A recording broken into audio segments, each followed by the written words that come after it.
क्या होगा अगर चांद पृथ्वी से टकरा जाए? आखिर किस तरह चांद पृथ्वी से टकरा सकता है? क्या होगा दोस्तों इंसानों का अगर चांद पृथ्वी के करीब भी आ गया तो? किस तरह की तबाही मचेगी चांद के पृथ्वी के करीब आने पर? क्यों बन जाएगी पृथ्वी शनि ग्रह जैसी? जानेंगे फ्रेंड्स आज के इस वीडियो में ऐसे ही सवालों के जवाब, तो बने रहिए एंड तक हमारे साथ। दोस्तों हर साल ब्रह्मांड से हजारों लाखों की संख्या में उल्कापिंड धरती की तरफ आते हैं, लेकिन ये सभी काफी छोटे होते हैं, जिस वजह से पृथ्वी के एटमॉस्फेयर में एंटर करने के बाद ये हवा के साथ रगड़ खाते हैं और फिर हवा में ही जलकर नष्ट हो जाते हैं। ऐसा कम ही हो पाता है कि कोई उल्कापिंड इतना बड़ा होता है कि वो पृथ्वी के वातावरण को पार कर पाता है और धरती से टकरा पाता है।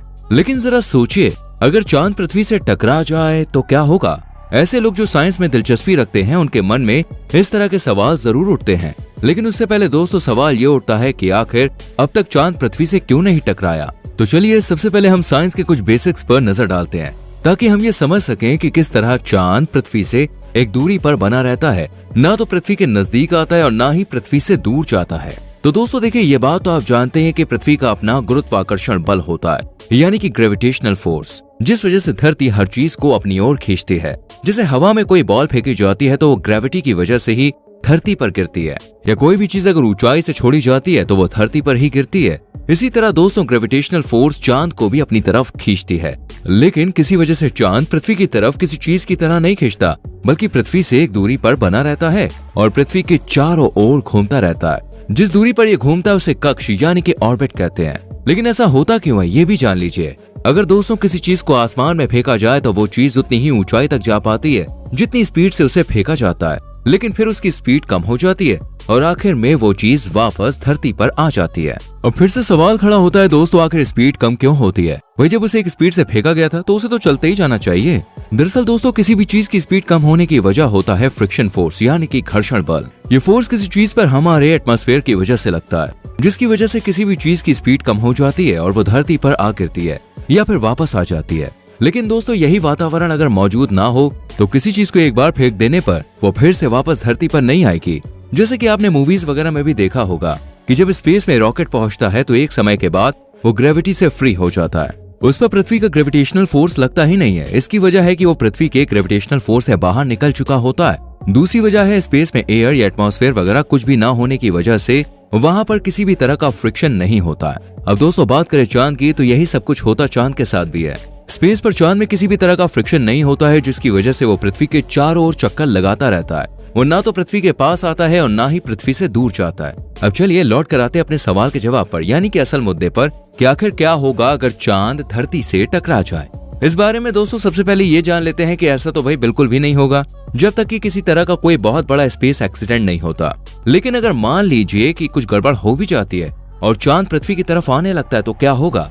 मैं आपको बता दूं ऐसा तभी हो सकता है जब चांद की स्पीड कम हो। लेकिन जैसा कि चांद कोई छोटी मोटी चीज तो नहीं है, इसलिए इसकी स्पीड में थोड़ा बहुत फर्क पड़ने से कुछ भी नहीं होगा। लेकिन हाँ, अगर इसकी स्पीड अगर बहुत कम हो जाए, मान लीजिए कि अभी जितनी स्पीड है उसकी हाफ स्पीड हो जाती है, तब भी चांद को धरती के करीब आने में 1 साल लग जाएगा।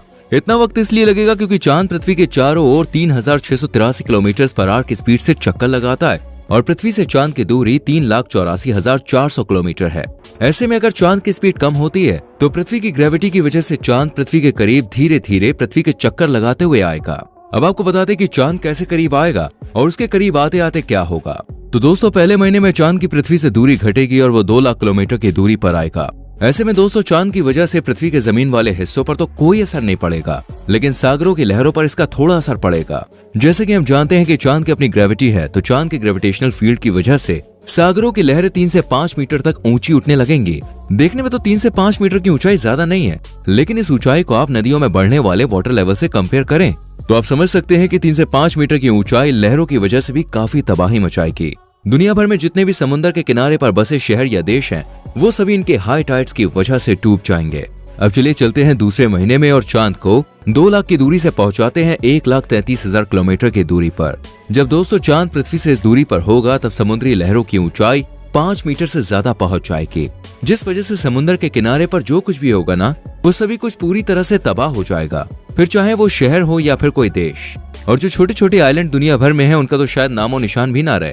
इसके अलावा दोस्तों इस दूसरे महीने में सबसे ज्यादा असर पड़ेगा दुनिया भर के कम्युनिकेशन सिस्टम पर, क्योंकि आपको पता ही होगा कि दुनिया भर में जो इंटरनेट का नेटवर्क बिछा हुआ है वो एक देश से दूसरे देश तक ज्यादातर समुद्र के नीचे बड़ी बड़ी केबल्स के जरिए ही बिछा हुआ है। अब चांद की धरती के करीब आने से न सिर्फ समुद्र की ऊपरी सतह पर हाई टाइड आएंगी, बल्कि समुद्र के अंदर भी बड़े लेवल पर उथल पुथल होगी, जिस वजह से पूरी दुनिया में इंटरनेट ठप हो जाएगा। और जैसा कि हमने आपको बताया, समुद्र के कोस्टल एरियाज पूरी तरह से बर्बाद हो जाएंगे। तो जाहिर है कि दुनिया भर में कोस्टल एरियाज में इंटरनेट के लिए बने डेटा स्टेशन भी पूरी तरह से नष्ट हो जाएंगे। यानी कि आज दुनिया जिस इंटरनेट पर डिपेंड हो चुकी है वो पूरी तरह से बर्बाद हो चुका होगा। इसके अलावा दोस्तों दुनिया को फ्यूल क्राइसिस का सामना भी करना पड़ेगा, क्योंकि दुनिया भर में ज्यादा क्रूड ऑयल समुद्र से ही निकाला जाता है। अब जब समुद्र में सुनामी आएगी तो जाहिर है कि समुद्र में बने वो प्लांट या स्टेशन भी पूरी तरह से बंद हो जाएंगे। अब फ्रेंड्स, तीसरे महीने में पृथ्वी और चांद की दूरी सिर्फ 1 लाख किलोमीटर रह जाएगी। उस वक्त तक दोस्तों आपको बता दूं, दुनिया की करीब आधी आबादी खत्म हो चुकी होगी।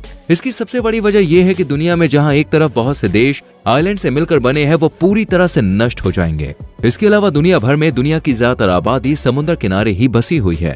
जैसे आप भारत की ही बात कर लीजिए, भारत में मुंबई, कोलकाता, चेन्नई और गुजरात जैसे कितने ही बड़े और छोटे शहर समुद्र के किनारे बसे हुए हैं। और सबसे बड़ा एग्जाम्पल आप श्रीलंका का देख सकते हैं। आधी दुनिया खत्म होने के अलावा चांद के इतना करीब आने पर चांद पृथ्वी के चारों ओर घूम रहे सैटेलाइट से टकराएगा, जिस वजह से सभी सैटेलाइट्स नष्ट हो जाएंगे। और दोस्तों इससे इंटरनेट के साथ साथ जीपीएस जैसी कई सर्विसेज भी बंद हो जाएंगी। यही नहीं, इस टाइम तक धरती का बचा हुआ 30% हिस्सा भी पानी में डूब जाएगा। फिर आएगा दोस्तों चौथा और पांचवा महीना, जिस समय चांद की दूरी 1 लाख किलोमीटर से घटकर सिर्फ 60,000 किलोमीटर ही रह जाएगी। इन महीनों में समुद्री लहरों की ऊंचाई चांद की ग्रेविटी की वजह से 100 मीटर से भी ज्यादा होगी। यही नहीं, चांद की ग्रेविटी की वजह से बड़े बड़े भूकंप भी आएंगे और जितने भी ज्वालामुखी धरती पर मौजूद है वो सभी फट पड़ेंगे। चलिए अब देखते हैं छठवें और सातवें महीने में क्या होगा। दोस्तों जब चांद धरती से 40,000 किलोमीटर की दूरी पर होगा, उस वक्त दोस्तों चांद पृथ्वी के इतना करीब होगा कि पृथ्वी के चक्कर काफी जल्दी लगाएगा और इसका ग्रेविटेशनल फील्ड भी धरती पर इतना बढ़ चुका होगा कि समुद्र की लहरें चांद के साथ मूव करने की कोशिश करेंगी। यानी धरती के जिस तरफ चांद होगा उस तरफ धरती का सारा पानी सिमट जाएगा और दूसरी तरफ जमीन सूखी होगी। इस समय तक अगर इंसानों की बात की जाए तो शायद 1-2% किसी तरह से बच पाएंगे। फिर सोचिए 8वें और 10वें महीने में क्या होगा जब चांद सिर्फ 10,000 किलोमीटर की दूरी पर होगा। चलिए रहने दीजिए, जब कोई बचा ही नहीं होगा तो भाई सोच के क्या होगा। लास्ट महीने की बात करें तो दोस्तों चांद 12वें महीने में धरती के इतना नजदीक आ जाएगा कि पृथ्वी का चांद पर ग्रेविटेशनल फोर्स आखिरी सीमा पर होगा। वहीं पृथ्वी पर भी चांद का ग्रेविटेशनल फोर्स काम करेगा, लेकिन दोस्तों क्योंकि पृथ्वी चांद से कई गुना बड़ी है, इस वजह से चांद पृथ्वी के ग्रेविटेशनल फोर्स की वजह से टुकड़ों में टूट जाएगा और फिर पृथ्वी के चारों ओर उसके टुकड़े चक्कर काटने लगेंगे और पृथ्वी के चारों ओर भी उसी तरह का एक छल्ला जैसा बन जाएगा, जैसा कि शनि ग्रह के चारों ओर है। तो दोस्तों चांद के पृथ्वी पर टकराने का ये था जवाब। आपको चांद के पृथ्वी के करीब आने की थ्योरी कैसी लगी हमें कमेंट करके जरूर बताएं। वीडियो को लाइक और शेयर भी करें और आने वाली वीडियोस को देखने के लिए चैनल को सब्सक्राइब करके बेल आइकॉन प्रेस करें, जिससे आने वाली वीडियोस आपसे मिस ना हो। मिलते हैं आपसे अगली वीडियो में, till then bye bye, take care.